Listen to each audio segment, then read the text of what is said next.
헤아리라 하셨느니라. 아멘. 할렐루야. 오늘 저는 아모스 6장 말씀을 통하여 안일함에서 깨어나라, 안일함에서 깨어나라 라는 제목으로 함께 말씀을 상고해 보고자 합니다. 여러분, 끓는 물 속의 개구리 이야기를 혹시 들어보셨습니까? 실제로 과학자들이 한번 실험을 해보았다는 겁니다. 개구리를 끓는 물 속에 넣으면 얘가 깜짝 놀라서 점프해서 물 밖으로 나온다는 것이죠. 그런데 이 개구리를 미지근한 물에 넣고 천천히 온도를 올리게 되어지면 어떻게 되어질까요? 그러면 이 개구리는 그 온도의 변화를 감지하지 못한 채 결국 죽고 만다라는 겁니다. 아마도 이런 부분들은 우리의 영적 상태가 어떠한지를 정확히 진단해 준다라는 것과 비슷하다고 할 수 있지요. 제가 한 번씩 어르신들의 집을 신방하면 참 이런 이야기를 참 공통적으로 합니다. 장로님 때, 때로는 권사님 때 가시면 꼭 그분들이 저한테 하는 이야기가 공통적으로 보면 자신이 미국에 이민 와서 살았던 이야기를 쭉 하십니다. 미국 와서 얼마나 고생했는지, 얼마나 힘들게 살았는지, 그리고 나서 내가 이렇게 일어났다라는 것이 대부분 공통적인 이야기입니다. 근데 그 사이에 여러 가지 무용담들을 참 많이 들려주시는데 제가 들을 때마다 신기합니다. 어떻게 이렇게 힘들게 사셨지? 근데 지금 모습을 보면 너무나도 대단하다라고 느껴진다는 것이죠. 처음에 우리가 미국 올 때는 영어 한마디 제대로 못한 상태에서 비즈니스를 오픈하기도 하고 때로는 공장에서 일하며 밤늦도록 수고하며 애쓰고 열심히 노력하였다는 겁니다. 그렇게 해서 겨우 이 땅에 정착해 되어졌다는 겁니다. 그때 우리의 유일한 위로는 무엇이었습니까? 바로 하나님이었고 또한 우리 교회였다라는 것이죠. 그런데 어느새 세월이 흘렀습니다. 자녀들은 다 키웠고 이제는 집도 마련되었고 이제는 은퇴해서 소셜 시큐리티도 받고 메디케어도 받고 있는 중에 있습니다.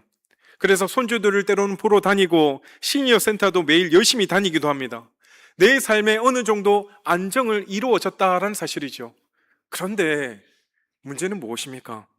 물의 온도가 서서히 올라가는 것처럼 우리의 신앙이 서서히 식어가고 있다는 것이 오늘 우리의 현 주소라고 할 수 있습니다. 우리 가운데 처음 사랑을 잃어버렸습니다. 처음 주님을 그렇게 간절히 찾았던 그 간절함을 잃어버렸다는 겁니다. 날마다 하나님만을 의지하겠습니다라고 고백했던 그 의지하는 마음들이 점점 약해지고 있다는 사실이지요. 오늘 우리가 함께 읽은 아모스 6장의 말씀이 바로 이러한 영적 안일함에 대한 하나님의 엄중한 경고와 심판의 메시지를 정확히 우리에게 담고 있는 것입니다. 오늘 우리가 함께 말씀을 살펴보면서 하나님께서 우리에게 주시는 이 경고의 말씀을 함께 듣고 그 안에서 우리에게 주시는 은혜가 무엇인지를 함께 살펴볼 수 있는 귀한 시간 되기를 바랍니다. 먼저 첫 번째, 안일함 속에 빠진 하나님의 백성의 모습은 과연 어떠합니까? 이어서 1절 말씀을 보니까 화 있을진저 시온에서 교만한 자와 사마리아 산에서 마음이 든든한 자. 여러분, 화 있을진저, 이것은 하나님의 심판의 선언이라고 할 수 있습니다. 너희에게 화가 미치게 될 것이다. 너희가 반드시 심판을 받게 될 것임을 분명히 말씀하고 있는 것입니다. 누구에게 이 화가 있다고요?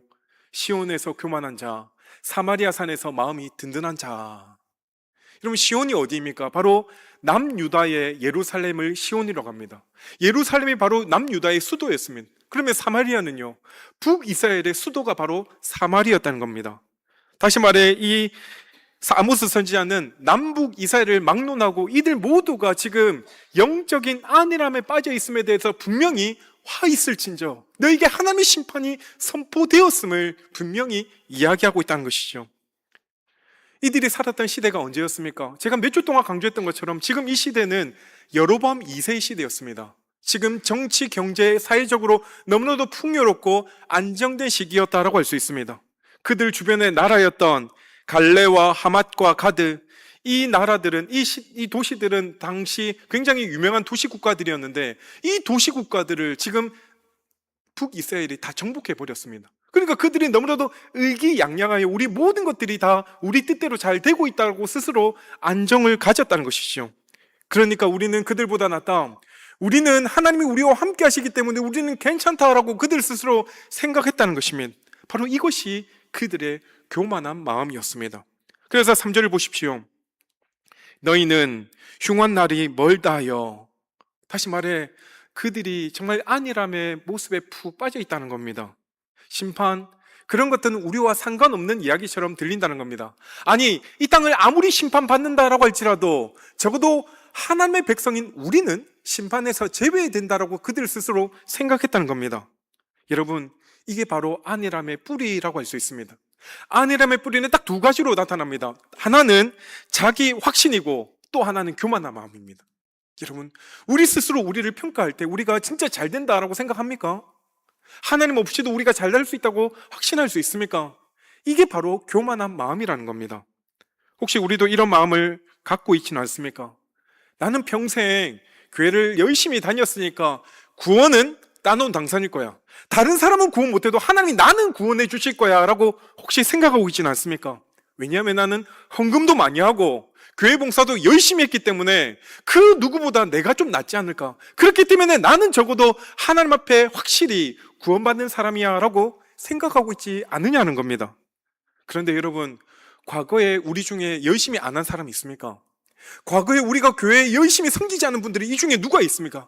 다 한때는, 나 때는 말이야, 열심히 다들 섬겼다는 겁니다. 그런데 지금 여러분은 얼마나 하나님과 올바른 관계를 맺기 위해 노력하고 있습니까?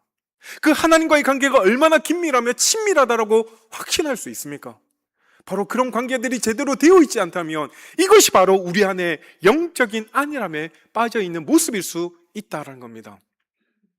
우리 교회 한 집사님이 계셨습니다. 참 이분은 미국 와서 신앙생활을 시작하는 분이었습니다.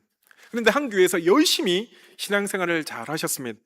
남들이 보든지 안 보든지 자신이 할 수 있는 최선을 다해서 교회의 어려운 부분들을 잘 돕고 섬기셨다는 겁니다. 그런데 어느 날 갑자기 이분이 불의의 사고를 당하게 되었다는 겁니다. 정말 뜻하지 않은 큰 사고를 당하게 되었고 응급실에 실려가게 되었다는 것이죠. 그런데 감사한 것은 다행히 좋은 의사를 만나게 되었고 수술을 잘 되어져서 정말 죽다 살아났다는 겁니다. 그런데 그 순간 자기가 하나님을 부를 수가 없었다는 겁니다. 교회는 열심히 다닌 것 같은데 하나님께 제대로 기도하지 못했다는 것이죠. 왜 그런 줄 아십니까? 자신이 교회는 열심히 다니는지 모르겠지만 진짜 하나님을 믿고 있었는지 자기도 알지 못했다는 것이죠. 그러다 보니까 정말 힘든 순간에, 정말 결정적인 순간에 하나님께 기도하지 못했다라고 이야기하더라는 겁니다. 왜냐하면 그는 형식적으로 교회를 다녔기 때문이죠. 그런데 감사한 것은 그분을 하나님께서 살려주셨습니다. 그리고 이제는 남은 여생 내가 주를 위해 살겠습니다 라고 하며 하염없이 병원 가니까 울고 계시더라고요. 저도 그분의 고백을 들으면서 함께 울었습니다. 정말 이 집사님을 하나님 살려주신 것 너무나도 감사하고 앞으로 정말 남은 인생 주를 위해 사는 이 믿음의 고백이 병상에서의 고백뿐만 아니라 앞으로의 삶에도 계속해서 인도해 달라고 함께 기도했다는 것이죠. 근데 여러분, 이것이 어쩌보면 그분만의 이야기가 아니라 오늘 아모스 선지자가 이스라엘 백성들에게 했던 이야기와 동일한 영적 안일함의 모습이 아닐까 생각되어집니다. 어쩌면 저와 여러분에게도 이런 안일한 모습들이 있지 않느냐 하는 겁니다. 이어지는 4절에서 6절 말씀을 쭉 보면 그들의 안일함이 어떻게 구체적으로 드러났는지를 정확히 이야기하고 있습니다. 첫 번째, 사치와 안락함입니다. 4절에 보니까 상하상에 누우며 또한 침상에서 기지개를 키웠다. 여러분, 당시 상하 침대는 최고급 가구였습니다. 아니, 오늘날로 치면 수만 불짜리 명품 침대에 누워서 그들은 생활했다는 것입니다. 둘째로 그들은 과도한 소비를 하였습니다. 4절 하반절에 보니까 양떼에서 어린 양과 우리에서 송아지를 잡고 먹으며, 당시 일반 백성들은 1년에 한 번 정도 고기를 먹을까 말까 했습니다. 그때가 언제였습니까? 아마도 절기를 지키는 그때 하나님께 제사를 드리고 남은 화목 제물을 값게 나눌 때 겨우 그 정도 고기를 먹었다는 것이죠. 그런데 당시 정말 잘 사는 사람들은 매일같이 새상품 고기를 골라서 먹었다는 겁니다. 송아지를 먹고 어린 양도 정말 좋은 부위만 먹었다는 것이죠. 셋째로 그들은 방탕한 생활을 하였습니다.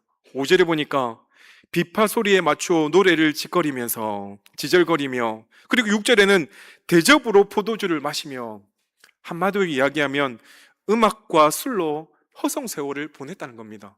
그들은 적어도 정말 영적으로 완전히 무너져서 무감각해져 버리고 말았다는 겁니다. 그리고 마지막 네 번째 6절 마지막에 뭐라고 이야기합니까? 요셉의 환난에 대해서는 근심하지 아니하는 자로다. 어쩌면 이 부분이 가장 큰 문제일 수 있습니다. 한마디로 이야기하면 자기 동족의 어려움에 대해서는 무감각했다는 겁니다. 무관심했다는 것이죠.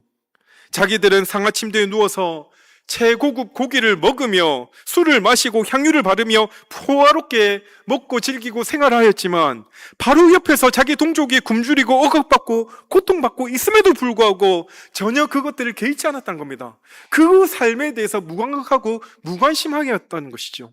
어쩌면 이것이 가장 무서운 안일함의 모습일 수 있다는 것입니다. 사랑하는 성도 여러분, 지금 이스라엘 백성들의 모습이 어쩌면 오늘 우리의 모습과 비슷하지 않습니까? 우리가 젊었을 때, 주님을 처음 믿었을 때 우리 마음이 어땠습니까? 주님 한 분만으로 족합니다. 주님 때문에 너무너무 기쁘고 즐거워서 항상 교회에 빨리 가고 싶고 또 성도들과 함께 교제하고 싶었던 그런 마음들이 우리 가운데 가득 넘쳤다는 겁니다.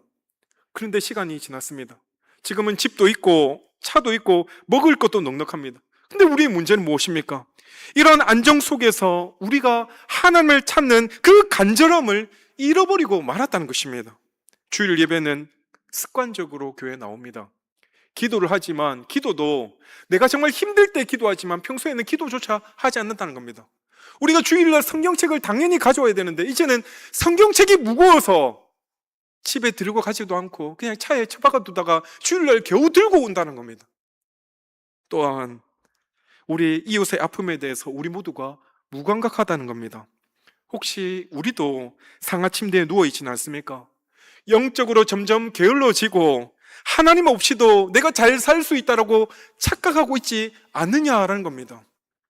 작년에 우리 교회 오셨던 새가족, 새신자가 한 분 계셨습니다. 60대 초반의 한 남자분이셨는데요. 혼자 사시는 분이었습니다. 처음 이분이 교회에 오셨을 때는 교회 식구들이 다 기쁨으로 환영했습니다. 참 잘 오셨습니다. 정말 기쁘고 감사합니다. 라고 이야기해 주었다는 것이죠. 근데 알고 보니 이분이 정말로 외로운 분이었다는 겁니다. 이혼을 하게 되어졌고 또한 자신의 자녀들은 타주에 살아가고 있기 때문에 정말로 집에서는 혼자 살아갔다는 것이죠. 근데 이분이 두 번, 세 번 교회에 오더니 어느 날 교회에 나오지 않는 겁니다. 제가 전화를 드렸더니 그분이 이런 이야기를 하셨습니다. 목사님, 제가 교회 오니까 참 성도들이 다들 좋으신 분들 같아요. 그런데 뭐랄까, 저는 이 교회에 있으나 없으나 별 상관없을 것 같아요 라는 말을 하셨습니다. 왜냐하면 자기들끼리 친하고 자기들끼리 얘기하고 저는 교회 가기만 하면 마치 투명 인간처럼 여겨지고 아무도 저에게 관심을 갖지 않는 것처럼 보였습니다. 제가 그 이야기를 들을 때 제 마음이 무너졌다는 겁니다. 분명 우리가 함께 교회에 나와서 예배를 드렸습니다. 함께 하나님을 찬양하였습니다. 같이 기도도 했고 하나님께 헌금도 드렸습니다. 근데 바로 내 옆에 있는 그 성도에 대해서 관심을 가지지 않았다는 겁니다. 마치 요셉의 환난에 대하여 근심하지 않았던 것이 바로 오늘 우리의 모습이었다는 것이죠. 그동안 우리는 열심히 예배는 드렸지만 우리 마음 가운데 사랑이 없었다는 겁니다. 찬양은 열심히 불렸지만 우리 마음 가운데 긍휼의 마음을 갖지 못했다는 겁니다. 헌금은 했지만 옆 사람에 대해서 관심이 없었습니다. 사랑하는 성도 여러분, 정말 이것이 오늘 우리 교회의 현 주소일 수 있다는 겁니다. 간절히 바라기는 올해 우리 교회가 좀 달라지길 바랍니다. 바로 내 옆에 있는 형제 자매에 대한 그 사랑의 관심과 표현들을 함께 해 나갈 수 있는 우리 교회가 되어지기를 간절히 소망합니다. 그런 의미에서 바로 내 옆에 있는 분들에게 이렇게 고백하십시다. 사랑합니다. 내가 잘 섬기겠습니다. 당신이 옆에 계셔서 너무 감사합니다. 여러분, 이 고백이 정말 우리의 고백이, 여러분의 고백이 되어지기를 간절히 바랍니다. 둘째로, 잘못된 안전의식과 하나님의 경고입니다. 8절 말씀을 우리 함께 봅시다. 만군의 하나님 여호와의 말씀이니라. 주 여호와가 당신을 두고 맹세하셨노라.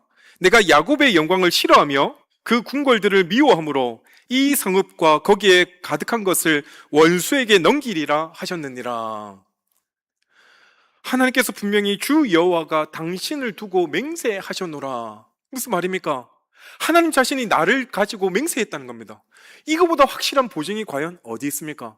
그런데 다시 말해 이 말은 내가 너희를 반드시 심판하겠다는 겁니다. 정말 원수들에게 너희를 넘긴다는 이 말이 거짓이 아니라 참된 말인 것을 분명히 내가 맹세한다라는 이야기죠. 근데 하나님께서 싫어하는 것이 무엇이었습니까? 야곱의 영광과 그 궁궐들을 내가 미워하고 싫어한다라고 말씀하셨습니다. 여러분, 야곱의 영광이라는 것은 하나님을 의지하지 않고 자기 자신을 의지하는 모습입니다. 그리고 그 궁궐들은 무엇입니까? 자신들이 그동안 쌓아왔던 부와 권력과 안정장치들을 말하고 있다는 것이죠. 그렇다면 여러분, 지금 여러분은 무엇을 의지하며 살아가고 있습니까? 여러분도 혹시 내 궁궐들을 의지하며 살지 않습니까? 내 집, 내 재산, 자녀들의 성공과 내 건강과 내 능력, 때로는 메디케어와 소셜 시큐리티를 가지고 그것만 있으면 내가 미국 생활 문제없어 라고 생각하고 있지 않느냐는 겁니다. 여러분 한번 생각해 보십시오. 지금 여러분이 이민 와서 여기까지 이렇게 잘 먹고 잘 살게 된 것이 과연 누구 때문에 이렇게 된 것입니까? 나의 힘입니까? 내 능력 때문입니까? 내가 잘나서 이렇게 잘 먹고 잘 살고 있습니까? 절대 그렇지 않다는 겁니다. 모든 것이 다 뭐 때문이라고요? 하나님의 은혜라는 겁니다. 그런데 지금 우리가 조금 안정되니까 그 하나님을 잃어버리고 말았다는 것이죠. 우리가 지금까지 건강하게 살아온 것, 이민 생활을 잘 마무리하고 있는 것, 이 모든 것이 심판을 면한 증거가 되어질 수 없습니다. 오히려 우리로 하여금 회개의 기회를 주신 하나님의 은혜임을 우리가 끝까지 놓쳐서는 안 된다라는 이야기입니다. 그러면서 하나님의 심판이 얼마나 철저하게 그들 가운데 임할지 9절에서 11절 말씀을 이렇게 표현하고 있습니다. 한 집에 10사람이 있어도 그들이 다 죽을 것이다. 시체가 너무 많아서 장사도 제대로 치를 수 없을 정도로 다 죽게 되어질 것이다. 그리고 여호와의 이름을 너희가 부르지 못하게 될 것이다. 다시 말해 너희가 하나님께 기도할 기회조차 너희가 갖지 못하게 되어진다라는 겁니다. 그리고 11절에 뭐라고 이야기합니까? 큰 집은 갈라지고 작은 집은 터지리라. 한마디로 이야기하면 부자나 가난한 자나 권력이 있는 자나 없는 자나 모두가 다 그 하나님의 심판이 임할 때 그 가운데 정말 그 심판을 면할 자가 아무도 없다라는 이야기죠. 사랑하는 성도 여러분, 우리가 부인하고 싶지만 지금 우리는 인생의 황혼기를 보내고 있는 중에 있습니다. 앞으로 여러분에게 남은 인생이 얼마일지 우리 모두가 장담할 수 없다는 것이죠. 분명 우리 모두가 이 땅에 나올 때는 정말 먼저인지 나중인지 알 수 있지만 나중에 갈 시간들은 누가 먼저 갈지 우리 중에 아무도 장담할 수 없다는 것이죠. 그러므로 이제 우리가 정말 심각하게 생각해야 될 질문이 과연 무엇입니까? 한 가지입니다. 과연 나는 죽음 앞에서 하나님을 나의 아버지라 자신 있게 부를 수 있느냐? 그렇게 믿는다 하였지만 정말 죽음이 코앞에 닥쳤을 때, 죽음이 경각에 달아왔을 때 하나님 나의 아버지라고 자신 있게 고백할 수 있겠습니까? 그렇게 열심히 교회는 다녔고 열심히 봉사나 했지만 나의 구주, 나의 하나님, 나는 아무 공로 없사오나 오직 십자가만을 의지하면 주님 앞에 나아갑니다 라는 믿음의 고백이 우리 가운데 있습니까? 과연 여러분의 신앙은 지금 살아있습니까? 아니면 여전히 형식적인 신앙에 머물러 있는 것입니까? 하나님 오늘 우리에게 분명히 믿음의 고백을 바로 하라라고 요청하고 있습니다. 간절히 바라기는 지금이 우리에게 마지막 기회일 수 있습니다. 어쩌면 하나님께서 우리에게 회개할 기회를 지금 허락해 주셨다는 겁니다. 그러므로 우리 모두가 다시금 주님 앞에 나와 그 주님 앞에 온전한 회개를 올려드릴 수 있기를 간절히 바랍니다. 바라기는 우리 모두가 과연 우리가 죽음 앞에 하나님을 나의 아버지로 부를 수 있을 것인가 라는 이 질문 앞에 믿음의 고백을 온전히 올려드릴 수 있는 저와 여러분이 되어지기를 간절히 소망합니다. 세 번째로 정의와 공의를 저버린 죄를 이야기합니다. 12절 말씀 우리 함께 보겠습니다. 12절입니다. 말들이 어찌 바위 위에서 달리겠으며 소가 어찌 거기서 밭 갈겠느냐. 그런데 너희는 정의를 쓸개로 바꾸며 공의의 열매를 쓴쑥으로 바꾸며 라고 말씀하십니다. 지금 말이 바위 위에서 과연 달릴 수 있겠습니까? 소가 바위 위에서 밭을 갈 수 있겠습니까? 이건 비유의 말씀입니다. 한마디로 불가능하다라는 이야기지요. 그런데 정작 지금 이스라엘 백성들의 한 일은 과연 무엇입니까? 이것만큼 말도 안 되는 일들이 그들을 지금 저지르고 있다는 것이죠. 그들은 정의를 쓸개로 바꾸며 또한 공의의 열매를 쓴쑥으로 바꾸었다라고 말씀하고 있습니다. 그렇다면 이것이 구체적으로 무엇을 의미하고 있을까요? 교회에서 예배는 드리지만 그들의 삶에는 정의와 공의가 없었다는 겁니다. 교회에 나와서 하나님을 찬양하였지만 집에 가서는 가족들을 전혀 사랑하지 않고 그들을 무시하며 나갔다는 겁니다. 헌금은 드리지만 내 이웃을 내 몸과 같이 사랑하지 못하고 외면해버리고 말았습니다. 새벽 기도는 열심히 나옵니다. 그러나 마음속에는 여전히 미움과 질투와 시기와 다툼이 여전히 가득한 채 하나님께 예배를 드리고 있다는 것이죠.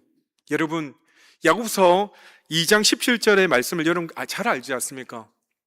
행함이 없는 믿음은 그 자체가 죽은 것이다 라고 말씀하십니다. 하나님은 우리의 종교적 형식이 아니라 우리의 삶을 받기를 원하십니다. 하나님은 우리가 종교적으로 거룩한지 안 한지 이걸 보신 것이 아니라 우리의 삶에 이 거룩한 행실들이 드러나는 것을 정말 보고 계시다는 것이죠.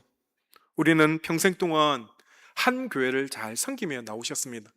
정말 여러분들의 수고와 땀이 있었기에 우리 교회가 오늘까지 여기까지 오게 된 줄 믿습니다. 그런데 하나님 분명히 여러분의 그 선한 행동들, 정말 교회를 열심히 섬기기 위해 했던 그 수고들을 하나도 잊지 않고 다 기억하고 계실 줄 믿습니다. 그렇지만 이것이 우리의 끝이 아닙니다. 우리에게 마지막 사명을 맡겨 주셨다는 겁니다. 그 첫 번째가 무엇입니까? 바로 자녀들과 손주들에게 우리의 삶으로, 말이 아닌 우리의 삶으로 우리의 신앙을 전수할 수 있어야 된다는 겁니다. 자녀들에게 그저 교회에 나가라고 그냥 잔소리만 하면 안 된다는 겁니다. 우리가 먼저 하나님을 사랑하며 온전히 예배하는 자의 모습을 만들어 갈 수 있어야 된다는 겁니다. 여러분, 온전한 주일 성수가 무엇인지 아시지요? 정말 주일날 일하면 오버타임 페이도 받을 수 있고 주일날 일하면 더 많은 손님을 받을 수 있지만 온전히 주일 성수하는 모습들을 우리 자녀들에게, 우리 손주들에게 보여줄 때 그들은 우리를 기억할 때 야, 우리 할머니, 할아버지, 우리 엄마, 아빠가 정말 믿음 안에 거했다라고 알 수 있다는 겁니다. 둘째로 힘들고 외로운 성도들을 돌아볼 수 있어야 된다는 겁니다. 우리 교회 안에 혼자 사는 어르신들이 의외로 많이 계십니다. 사랑하는 배우자를 먼저 잃게 되어지고 외롭게 살아가는 분들이 우리 주위에 있다는 것이죠. 그분들에게 한 주가 지나기 전에 전화 한 통 드리고 때로는 카톡을 보내기도 하고 때로는 정말 직접 찾아가서 함께 위로하고 격려할 때 그것이 그들에게 큰 위로가 되어질 수 있다는 겁니다. 그동안 우리가 너무너무 피상적으로 사랑했는데 이제는 그 마음들을 함께 실천해 나가자는 겁니다. 세 번째로 새롭게 오신 성도들을 따뜻하게 맞이하는 모습들이 우리 안에 필요한 줄 믿습니다. 여러분들이 교회 처음 나올 때 그 어색함과 그 삭막함들을 다들 경험해 보았지 않습니까? 그때 누군가가 내 옆에서 나를 도와주었고 나를 따뜻하게 맞이해 주었고 따뜻한 말 한마디를 해 주었기에 우리가 이 자리에 남을 수 있게 된 것입니다. 이제는 우리가 그 역할을 감당해야 될 줄 믿습니다. 나를 통하여서 그 새신자들이 교회에 정착할 수 있도록 참 잘 오셨습니다. 제가 뭐 도와드릴 일 없을까요? 정말 당신을 보니까 너무나도 기쁘고 즐겁습니다 라는 이 믿음의 고백들이 참으로 필요하다라는 것이죠. 마지막 14절 말씀을 함께 봅시다. 만군의 하나님 여호와의 말씀이니라. 이스라엘 족속아, 내가 한 나라를 일으켜 너희를 치리니 그들이 하맛 어기에서부터 아라바 시내까지 너희를 학대하리라 하셨느니라. 그들은 지금 자신들의 군사적 승리에 대해서 지금 도취되어 있었습니다. 우리는 반드시 모든 나라들보다 잘 산다라고 스스로 생각했던 것이죠. 근데 하나님 분명히 그들에게 뭐라고 선포하고 있습니까? 내가 한 나라를 일으켜 너희를 치리니. 한 나라를 일으키는데 그 나라가 과연 어디입니까? 바로 아수르 제국이었습니다. 실제로 역사적으로 바라보면 BC 722년에 이 북이스라엘이 그렇게 잘 나갔고 정말 하나님을 대적하면서도 잘 나가는 것처럼 보였지만 결국은 그들은 하나님 앞에 심판을 받아서 아수르에 멸망당하고 말았다라는 이야기입니다. 여러분, 그렇다고 한다면 오늘 우리의 자랑은 무엇입니까? 내가 이미 나와서 이만큼 성공했다. 내 자녀들을 좋은 대학에 보냈다. 내 자녀들이 좋은 직장에서 잘 나가고 있다. 이것이 우리의 자랑입니까? 아니면 내가 이 교회를 세우는데 정말 누구보다 헌신했다. 정말 우리 교회 세우는데 1번을 뽑으라면 내가 아마도 1번이 되지 않을까 싶을 정도로 그것이 여러분의 자랑입니까? 분명 이런 것들은 나쁜 것이 아닙니다. 하지만 이것이 우리에게 유일한 자랑거리가 되어서는 안 된다라는 겁니다. 우리의 유일한 자랑은 무엇입니까? 나의 나 된 것은 오직 하나님의 은혜로 된 것입니다. 우리의 고백이 이 고백이 되어야 한다는 겁니다. 나는 아무 공로 없사오나 오직 주님의 십자가를 바라보며 나의 나 된 것은 하나님의 은혜입니다 라는 이 믿음의 고백을 하나님께서 기뻐 받아주신다는 것이죠. 말씀을 맺습니다. 사랑하는 성도 여러분, 오늘 아모스 6장의 말씀은 분명히 우리에게 무거운 말씀을 전하였습니다. 아니, 지난 4주간 저는 계속해서 이 아모스 말씀을 통하여서 우리에게 하나님은 심판과 경고의 말씀들을 계속해서 전하고 계셨습니다. 말씀을 들으며 여러분 안에 정말 거룩한 부담감을 가질 수 있기를 간절히 바랍니다. 이건 저의 말이 아닌 하나님께서 오늘 이 시대를 향한, 특별히 우리 나상 한미교회를 사랑하셔서 주시는 말씀으로 받을 수 있기를 간절히 바랍니다. 하나님께서는 지금 이스라엘 백성들이 너무나도 영적으로 안이란 모습에 빠져 있기에 그것이 얼마나 슬펐는지, 만약에 계속해서 너희가 영적인 안이람에 빠져 있다고 하면 반드시 너희를 심판할 수밖에 없다는 하나님의 경고의 메시지였습니다. 그렇다면 이제 우리가 어떻게 해야 될까요? 먼저는 영적인 이 안이람에서 깨어나야 됩니다. 우리는 더 이상 끓는 물 속의 개구리가 되어서는 안 된다라는 것이죠. 매일 아침 하나님 앞에 다시 나와 무릎 꿇고 예배하기를 시작하십시다. 새벽 기도에 나와서 주님께 간절히 부르짖기를 함께 시작하십시다. 적어도 오늘 이 말씀을 듣고 우리 가운데 한 분이라도 내가 다시금 새벽 제단을, 무너졌던 그 새벽 제단을 내가 다시금 쌓게 하기를 원하노라 라는 고백들이 있어지기를 간절히 바랍니다. 그리고 하나님께 기도합시다. 하나님, 내 삶에 오늘도 새롭게 변화시켜 주십시오. 어제의 은혜로 오늘을 살아가는 것이 아니라 오늘 나에게 새롭게 부어주시는 그 은혜를 가지고 살아가게 해주십시오 라는 믿음의 고백이 우리의 고백이 되어지길 바랍니다. 또한 오랜 신앙생활이 우리를 교만하게 만들지 않도록 나를 쳐서 주님께 복종할 수 있도록 열심히 노력하십시다. 여러분, 신앙의 연수가 30년, 40년, 아니 평생을 거쳤는데 여러분의 지금 모습이 과연 어떻습니까? 하나님 보시기에 정말 예수님을 닮아가는 참된 제자의 삶을 살아가고 있습니까? 여러분의 모습이 정말 내가 누구한테 보여도 부끄럽지 않다라고 자부할 수 있겠습니까? 우리 모두가 그렇게 교만한 자들 아닐 줄 믿습니다. 그렇다고 한다면 나를 쳐서 주님께 복종하듯 주님 앞에 온전한 모습으로 나아가려고 노력할 수 있기를 간절히 바랍니다. 그리하여 정말 처음 신앙생활할 때 그 시작했을 때의 그 간절함을 우리 모두가 올 한 해는 회복되어지기를 간절히 바랍니다. 둘째로는 잘못된 안전의식을 버리시길 바랍니다. 여러분, 과거의 봉사와 헌신이 우리의 자랑거리가 되어서는 안 됩니다. 하나님은 오늘 지금 이 시간 다시금 우리에게 은혜를 베풀어 주시기를 원하고 있다는 겁니다. 보라, 지금 은혜 받을 만한 때요, 보라 지금이 구원의 날이라고 말씀하시면 간절히 바라기는 어제의 은혜가 오늘 나를 살릴 수가 없다는 겁니다. 오늘 내가 하나님을 간절히 붙들고 나아갈 때 하나님은 분명히 우리 삶 가운데 함께하여 주시고 잘못된 그 안전의식에서 탈피하게 되어진다는 겁니다. 그러므로 정말 우리 가운데 드리는 기도가 형식적이 않도록, 정말 형식적이지 않도록 날마다 우리 안에 몸부림이 있어지기를 간절히 바랍니다. 하나님은 우리의 100마리 미사 어구보다는 우리 안에 진실한 한마디의 고백을 더 기뻐 받아주십니다. 하나님, 나는 죄인입니다. 나를 불쌍히 여겨주십시오. 이 고백을 하나님께서 기뻐 받아주시기에 그 하나님 앞에 솔직하게 진실하게 나아갈 수 있기를 바랍니다.